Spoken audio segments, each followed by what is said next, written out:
صاحب نے سوال پوچھا، کہنے لگے میلاد کس کو منانا چاہیے؟ میں نے کہا اس بیٹی کو منانا چاہیے میلاد جو زندہ ہوتی تھی تو دفن کر دیا جاتا تھا، پر میرے رسول نے فرمایا اب جو بیٹی پالے گا نا میں اس کا بازو پکڑ کے جنت میں ساتھ لے کے جاؤں گا۔ میں نے کہا میلاد اس ماں کو منانا چاہیے جس کا بیٹا گلے میں رسی ڈال کے ماں کو منڈی میں بیچ آتا تھا۔ میرے مصطفیٰ کریم نے فرمایا جنت 7 آسمانوں کے اوپر سدرۃ المنتہا کے پاس تھی، پر میں نے وہاں سے کھینچ کے لا کے ماں کے قدموں کے نیچے رکھ دی ہے۔ میلاد اس باپ کو منانا چاہیے جس کی اولاد ڈنڈوں سے مارتی تھی، پر رسول کریم علیہ السلام نے فرمایا سن لو سن لو سن لو، اب جس کا ابا راضی ہوگا اسی کا اللہ راضی ہوگا۔ میں نے کہا میلاد اس غریب کو منانا چاہیے جو بھینس کی طرح بکری کی طرح منڈی میں بکتا تھا، پر مصطفیٰ نے کالے رنگ والے حبشی غلام کو سینے سے لگا کے کہا غریبوں کو چھوٹا نہ سمجھنا، میں اللہ کا رسول جب جنت میں جاؤں گا تو آگے بھی غریب ہوں گے، پیچھے بھی غریب ہوں گے، دائیں بھی غریب ہوں گے، بائیں بھی غریب ہوں گے۔ فرمایا امیر ویٹنگ لسٹ میں ہوں گے، 500 سال بعد جنت میں جائیں گے، غریبوں کے لیے جنت کے دروازے 500 سال پہلے ہی کھلوا دوں گا۔ اسے منانا چاہیے، میلاد منانا چاہیے۔ اور میں نے کہا مولوی سن، تجھے پوچھتا کوئی نہ، تیرا ذکر کوئی نہ کرتا، لیکن تو ممبر پہ بیٹھا ہے، تو محمد عربی کے نام کا کھا رہا ہے، تو علی کے نام کا کھا رہا ہے، تو عمر عثمان اور ابو بکر کے نام کا کھا رہا ہے، تو حسنین کا صدقہ کھا رہا ہے۔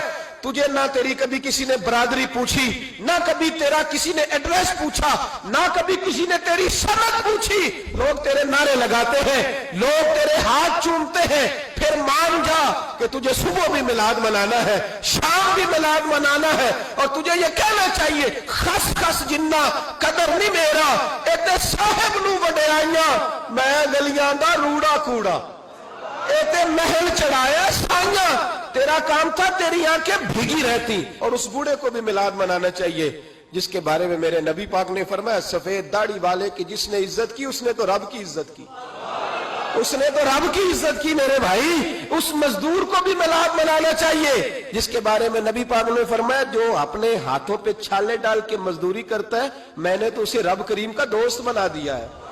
ہر اس طبقے کو میلاد منانا چاہیے جسے میرے رسول نے عزت عطا فرمائی۔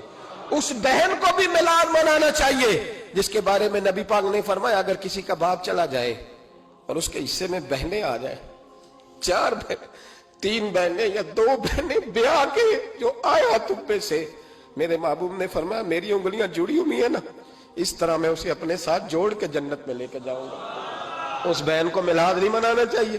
میرے رسول پاک نے فرمایا جس کی بیٹی واپس آ جائے، طلاق ہو گئی یا بیوہ ہو گئی، واپس آ گئی، نام بچ سکی، واپس آ گئی، فرمایا واپس آنے والی بیٹی کی جو باپ خدمت کرے گا، میرے رسول پاک فرماتے ہیں میں قیامت میں اس کا سفارشی بنوں گا۔ تو اس بیوہ کو اور طلاق یافتہ کو میلاد نہیں منانا چاہیے، وہ اس رسول کا ذکر نہیں کرے گی جس نے اتنا درجہ دے دیا، اتنا نواز دیا، اور تجھے تو صبح و شام میلاد میلاد کرنا چاہیے تھا، تجھے تو صبح و شام درود درود کرنا چاہیے تھا، سلام کے گجرے بھیجنے چاہیے، یا رسول اللہ کہتے تیری زبان جو ہے وہ ہر وقت تر رہنی چاہیے تھی، تو بحث کر رہا ہے، تو اس پہ دلیلیں دے رہا ہے، تو اس پر باتیں کر رہا ہے۔ حضرت عمر سے پوچھنا، حضرت عمر سے، جناب اسامہ بن زید رضی اللہ تعالیٰ عنہ حضور کے غلام تھے، نبی پاک ان سے بڑا پیار کرتے تھے۔ ایک جنگ میں پیسے آئے تو حضرت عمر فاروق رضی اللہ تعالیٰ عنہ نے 25,000 دیا اپنے بیٹے کو، اور اسامہ بن زید کو 50,000 دینار دیے۔ بیٹا کہنے لگا ابا جی وہ تو چھوٹے ہیں، میں بڑا ہوں، وہ حضور کے زمانے میں بچے تھے، میں جہاد کرتا تھا، یہ آپ نے کیا کیا؟ تو حضرت عمر رو پڑے، کہنے لگے بیٹا یہ تیرے باپ کے سر پر جو عزت کے بال ہیں یہ مصطفیٰ کے اگائے ہوئے ہیں۔ یہ نبی پاک، اسامہ سے نبی پاک کا پیار بڑا تھا، حضور کی محبت بڑی تھی۔ بیٹا اس کے ناک سے ریٹ نکلتی تھی تو رسول پاک اپنے ہاتھوں سے صاف کر دیتے تھے، حضور اس کو گود پہ بٹھاتے تھے، میں کیسے بھول جاؤں رسول پاک کے احسانات کیسے۔ حضرت عمر جا رہے تھے تو مکے کے رستے میں ایک تنا آیا، کھجور کا خشک تنا، حضرت عمر نے اس کو بازوؤں میں لے کے رونا شروع کر دیا۔ عمر کیا ہوا؟ کہنے لگے یہاں تو میں اونٹ چرایا کرتا تھا، یہاں، اور میرا باپ مجھے مارا کرتا تھا، دیکھو آج عمر نعرہ لگاتا ہے تو کیسر و کسرا کہاں، او بھائی اصلہ نال جے نیکی کریے، ہاں اصلہ نال جے، اصلہ نال جے نیکی کریے تے وہ نسلاں تاک نہیں بھول دے ہاں بے اصلاں نال نیکی کریے تے پھل کنڈیاں نال تول دے. اور سن تیری دنیا بھی حضور کے صدقے بنی اور تیری قبر میں بھی کوئی ساتھ نہیں جائے گا, کوئی ساتھ نہیں جائے گا. قبر میں بھی مصطفیٰ کریم صلی اللہ ہو. اور دیکھنا قبر کے اندر بھی کبھی کوئی گیا ہے؟ قبر میں بھی رسول پاک, قبر میں بھی رسول پاک, قبر میں بھی رسول پاک. میرے استاد فرمایا کرتے تھے بتاؤ جس قبر میں نبی پاک آئیں گے وہاں عذاب کیا ہونا ہے؟ جب حضور ہی آ گئے تو عذاب کیا ہونا ہے؟ نبی پاک تو جدھر سے گزر جائیں رب وہ جگہ جنت بنا دیتا ہے. وہاں کیا عذاب ہونا ہے؟ وہاں تو دیدار ہونا ہے. تیری قبر میں بھی نبی پاک. اور حضور نے فرمایا میزان عمل پہ عمل تولیں گے تو پھر بھی میں تمہارے پاس ہوں گا. حضور علیہ السلام نے فرمایا پل صراط سے گزرو گے تو پھر بھی میں تمہارے پاس ہوں گا. اور میرے رسول پاک علیہ السلام نے فرمایا جب تم جنت میں جانے لگو گے تو پھر بھی میں تمہارے. تو بتا تیرے رسول تو ہر وقت تیرے ساتھ ہے, تو کب کب نبی پاک کے ساتھ ہوتا ہے؟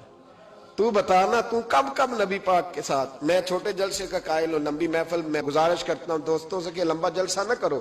لیکن ایک جگہ پہ میں گیا تو ایک بڑے پڑھے لکھے آدمی نے مجھے کہا مولانا ان کو سمجھائیں, آدھی رات تک بٹھائے رہتے ہیں, ان کو سمجھائیں.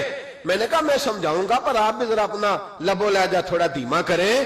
تو پوری رات نہیں نبی پاک کے لیے جاگا اور میرے رسول تو ساری حیات تیرے لیے جاگتے رہے, ساری رات محبوب نے. کیا کہتے ہیں بریلی کے امام اعلی حضرت فرماتے ہیں ان کی مہک نے دل کے غنچے کھلا دیے, وہ جس راہ چل دیے ہیں کوچے بسا دیے ہیں, میرے کریم سے گر قطرہ کسی نے مانگا دریا بہا دیے, دردے بہا دیے ہیں. اور اللہ کیا جہنم اب بھی نہ سرد ہوگا؟ اللہ کیا جہنم اب بھی نہ سرد ہوگا؟ رو رو کے مصطفیٰ نے دریا بہا دیے, رو رو کے مصطفیٰ نے. اور پھر کہنے لگے رو رو کے مصطفیٰ نے ان کے نثار کوئی کیسے ہی رنج میں ہو جب یاد آ گئے ہیں سب غم بھلا دیے. جب یاد آ گئے ہیں سب غم. اسی لیے تو ہم کہتے ہیں میلاد کھل کے مناؤ. رسول پاک کا میلاد بہانے کرتے ہیں, بہانے وہ کرتا ہے جس نے کام نہیں کرنا ہوتا, جس نے کرنا ہوتا ہے وہ بہانے. اعلیٰ حضرت نے جو پروگرام دیا وہ بڑا لمبا چوڑا ہے, کب تک کا تجھے کیا بتائے. اعلیٰ حضرت فرما کے حشر تک ڈالیں گے ہم, حشر تک ڈالیں گے ہم پیدائش مولا کی دھوم, اور مثل فارس نجد کے قلعے گراتے جائیں گے اور خاک ہو جائیں عدو جل کر, مگر ہم تو رضا دم میں جب تک دم ہے ذکر ان کا سناتے جائیں.